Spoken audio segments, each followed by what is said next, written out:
नमस्कार साथियों, मैं अध्यापक सीपी सिंह कड़ेला ज्ञान सरोवर पब्लिकेशन के यूट्यूब चैनल पर आप सभी का स्वागत करता हूं।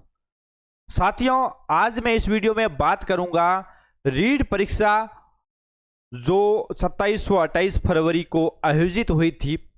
राजस्थान माध्यमिक शिक्षा बोर्ड ने उसके मास्टर पेपर है वो जारी कर दिए हैं। साथियों, ज्ञान सरोवर पब्लिकेशन ने रीट के लिए काफी पुस्तकें निकाली थी। एक अपनी पुस्तक थी है बाल विकास एवं शिक्षा शास्त्र की, पहली पुस्तक अपनी थी है मनोविज्ञान की जो डॉक्टर लकी मैम की थी, और दूसरी जो अपनी पुस्तक थी हिंदी की जिसमें हिंदी व्याकरण प्लस शिक्षण विद्या थी, हिंदी व्याकरण प्लस शिक्षण विद्या शामिल थी, व्याकरण प्लस शिक्षण विद्या। और तीसरी पुस्तक थी है अंग्रेजी की, और चौथी पुस्तक थी है पर्यावरण की, और पांचवी पुस्तक थी है साथियों आपके गणित की जो लेवल 1 के लिए थी, और जो हिंदी थी वो लेवल 1 और लेवल 2 के लिए थी, और मनोविज्ञान थी वो लेवल 1 और लेवल 2 के लिए थी। और ये दो पुस्तकें जो लेवल 1 के लिए थी, पर्यावरण और गणित है। साथियों, इन पुस्तकों से लगभग 97% कितने होते साथियों? 97% प्रश्न हूबहू पूछे गए थे। और ज्ञान सरोवर पब्लिकेशन की एक खास बात है कि पूरा कंटेंट टू द पॉइंट है, आपको फालतू में एक भी तथ्य नहीं पढ़ना पड़ेगा। टू द पॉइंट पुस्तक है और परीक्षा में सीधे प्रश्न छपते हैं।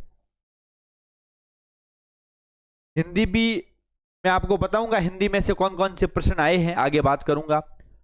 मनोविज्ञान की हम अलग वीडियो में बात करेंगे, अलग अलग पुस्तकों से कौन से प्रश्न पूछे गए थे हम आपके सामने प्रूफ समेत बताने वाले साथियों, आपके सामने प्रूफ प्रस्तुत करेंगे कि ये प्रश्न ज्ञान सरोवर पब्लिकेशन से सीधा छपा है। साथियों, यदि आप राजस्थान की किसी भी भर्ती की तैयारी कर रहे हैं तो ज्ञान सरोवर पब्लिकेशन की पुस्तकें जरूर खरीदे। साथियों, तो रीट में 97% आई। साथियों, किसी भी परीक्षा के लिए यदि आप 80 से 85% सही कर देते हैं तो आपका सिलेक्शन कोई नहीं रोक सकता है। साथियों, कितने? 80 से 85% सही कर देते। आप बड़े बड़े ग्रंथ पढ़ते हैं और उसमें से प्रश्न नहीं पूछे जाते हैं, और बड़े ग्रंथ की एक कमी ये होती है कि वो अपन बार बार रिवीजन नहीं कर पाते। ये जो ज्ञान सरोवर की पब्लिकेशन की पुस्तकें हैं टू द पॉइंट हैं, इसको आप परीक्षा तक 3 से 4 बार रिवीजन कर सकते हैं। साथियों, रिवीजन के लिए भी पुस्तकें काम आ जाएगी, आपको अलग से नोट्स बनाने की भी जरूरत नहीं पड़ेगी। ये एक ज्ञान सरोवर पब्लिकेशन की पुस्तकों की खास बात है। साथियों, ये आप देख सकते हैं आरएस प्री में लगभग 95% पूछे गए थे सवाल, रीट में 97, पशु परिषद में 90% सवाल सीधे इन्हीं पुस्तकों से आए हैं। लाइब्रेरियन 95, असिस्टेंट प्रोफेसर 93 है, और ज्ञान सरोवर पब्लिकेशन का ध्येय वाक्य है पढ़ो वही जो परीक्षा में आए। आपन फालतू बातें करते रहते हैं, पढ़ते बड़े बड़े ग्रंथ हैं और उसमें से सवाल नहीं आते। साथियों, तो मेरा सुझाव यही है कि आप ज्ञान सरोवर पब्लिकेशन की पुस्तकें जरूर पढ़ें। और ये साथियों देखिए कौन कौन से प्रश्न पूछे गए थे हिंदी के अंदर, जो मैं महत्वपूर्ण प्रश्न है वही आपको बताऊंगा। जल्दी मैं आपको प्रश्न बताऊंगा। जैसे संधि में पूछा गया था सम संचार, ये रीट 2024 L2 में पूछा गया था। और ज्ञान सरोवर की पुस्तकें आप ऑनलाइन ऑर्डर भी कर सकते हैं। मोबाइल नंबर जो व्हाट्सएप नंबर है आप 8949279482, वापस लिख देता हूं 8949279482। इस व्हाट्सएप नंबर से आप पुस्तकें ऑनलाइन ऑर्डर भी कर सकते हैं। अगला प्रश्न आपके बीच में पूछा गया था, ये समदंकृतिका संस्कृतिका L2 में ये पूछा गया था, रीट में सीधा इन पुस्तकों से छपा। साथियों, अगला यद्यपि तथापि समुच्चय बोधक अवयव से प्रश्न पूछा गया था, वो भी L2 में पूछा गया था और सीधा छपा था। मतलब ऐसा पॉइंट दिया हुआ है जिसको बोलते हैं ना मक्खन। साथियों, मक्खन, तो इन पुस्तकों में आपको मक्खन मिलेगा, फालतू बातें आपको नहीं मिलेगी। और ये पुस्तकें हैं जो अनुभवी लेखकों द्वारा लिखी गई हैं।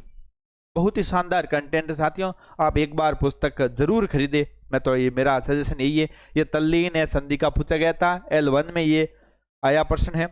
उसके बाद में एक, हाँ ये तल्लीन हो गया। अगला है यह लाभ हानि, जो समाज से संबंधित है, द्वंद्व समाज है, इसका पूछा गया। और ये साथियों पूछा गया था प्रत्यय से संबंधित, ये भारतीय L1 में आया। और उसके बाद में ये जंगल का पर्यायवाची शब्द है, ये काफी पुस्तकों में नहीं मिला था। जंगल यानी उसमें लिखा हुआ था जंगल का पर्यायवाची शब्द क्या होता है, ये जो सीधा इस पुस्तक से छपा है। उसके बाद में अगला ये कपड़ा, जो प्रश्न में लिखा हुआ का वस्त्र का पर्यायवाची शब्द क्या है, ये भी सीधा प्रश्न पूछा गया था ज्ञान सरोवर पब्लिकेशन से। और ये एक जो विराम चिन्ह से संबंधित प्रश्न पूछा गया था, हंस पंथ से संबंधित। और एज इट इज लाइन साथियों उठाई गई थी। परीक्षार्थी ने जो जिसने पेपर बनाया है उन्होंने एज इट इज लाइन उठाई है साथियों। ये भी L2 में पेपर आया। ये अलग अलग पेपर जो पूछे गए थे, ये भी एक लाइन सीधी परीक्षा में छपी है। और अगला आप देख सकते हो, ये एक शब्द पूछा गया था प्राण। सदैव बहुवचन में कौन से शब्द प्रयुक्त होते हैं, ये प्राण पूछा गया था। और एक पूछा गया था लोक। हिंदी व्याकरण से L1 में ये प्रश्न पूछा गया था साथियों, सीधा इस पुस्तक से छपा है साथियों। बहुत ही शानदार कंटेंट है साथियों। यदि आप मेंस की तैयारी कर रहे हैं तो ज्ञान सरोवर पब्लिकेशन की पुस्तकें साथियों आप जरूर ले। मैं कहता हूं परीक्षा में आपको बहुत फायदा होगा। आगे है, ये पूछा गया था वाक्य के प्रकार, सरल वाक्य, संयुक्त वाक्य, मिश्र वाक्य का सीधा प्रश्न पूछा गया था। आगे ये बहुत सारे प्रश्न है जो सीधे एज इट इज। और ये देखिए साथियों, विष्णु का उपासक वैष्णव है, ये भी एज इट इज प्रश्न पूछा गया था। और आंखें खोलना मुहावरे से संबंधित ये 4-5 प्रश्न है। मतलब मुहावरों में से एक प्रश्न बाहर नहीं गया, न संधि में गया, न समास में गया, कोई भी टॉपिक ऐसा नहीं है जिसमें से प्रश्न बाहर गए। और ये सोने में सुहागा, जो भी मुहावरों के प्रश्न थे, दाल भात में मुसल चंद, ये एक थोड़ा सवाल था जो सीधा प्रश्न में पूछा गया था। ये बहुत सारे प्रश्न है। प्राण है, सबूत है, ये भी पूछा गया, सीधे प्रश्न है, आप देख सकते हैं। ये मैं जल्दी PDF कर रहा हूं। ये शिक्षण विधियों से संबंधित है प्रश्न है, अब आ रहे हैं। ये मौन पठन से संबंधित प्रश्न था कि कौन सा प्रकार है, गंभीर मौन पठन है, ये अलग अलग है। और ये मुख्य मूल्यांकन की विशेषता से संबंधित था। ये बहुत सारे प्रश्न है सीधे साथियों पूछे गए थे। उसके बाद में ये परीक्षाएं कितने प्रकार की होती हैं, उसका भी सीधा प्रश्न यहाँ से छपा है साथियों। और ये पुस्तक हमारी थी है, ये रीड के लिए हिंदी व्याकरण शिक्षण विधियों सहित थी है। और ये हमारी नई पुस्तक है जो बाजार में आ गई है साथियों। यदि आप रीड लेवल 1 की तैयारी कर रहे हैं तो ये पुस्तक जरूर ले। शैक्षणिक रीति विज्ञान की है, सभी शिक्षण विधियां इसमें शामिल की गई हैं। हिंदी, अंग्रेजी, गणित, सामान्य विज्ञान, सामाजिक अध्ययन की सभी शिक्षण विधियां इसमें शामिल की गई हैं। तो आप इस पुस्तक को साथियों जरूर ले। मिलते हैं ऐसे वीडियो में, तब तक के लिए जय हिंद, वंदे मातरम।